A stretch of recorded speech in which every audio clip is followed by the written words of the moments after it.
L'analyse de l'activité Donc, hospitalière 2020, qui a fait ça? C'est officiel. Alors oui, c'est l'ATIH, l'Agence technique de l'information sur l'hospitalisation. Elle est chargée de récolter, de compiler toutes les données sur les hospitalisations. Et on s'aperçoit qu'en 2020, seulement 2% des hospitalisations étaient liées au Covid. Alors certes, ce sont des hospitalisations qui durent un petit peu plus longtemps que les autres. 18 jours en moyenne.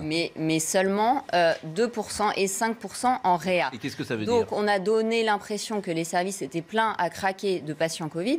Et en fait, ça n'était pas le cas. Donc aujourd'hui, il est temps, maintenant les chiffres le sortent. Quand on disait qu'on en faisait trop et qu'on était dans la peur et qu'on était dans l'hystérie, eh ben on avait raison, les chiffres sortent. On a confiné, on a jeté des jeunes dans le suicide, on a fermé des écoles.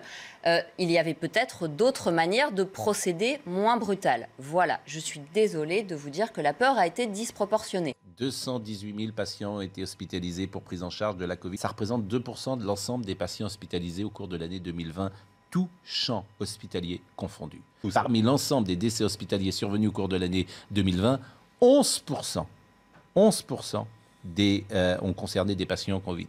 Vous me suivez? Sur Oui. l'ensemble des décès, 11% Est-ce que, des Covid. petite Bon, voilà, c'est tout. Qu'est-ce que vous voulez que je vous dise? question. Se poser des questions, c'est bien. Ne pas s'en poser, c'est encore mieux.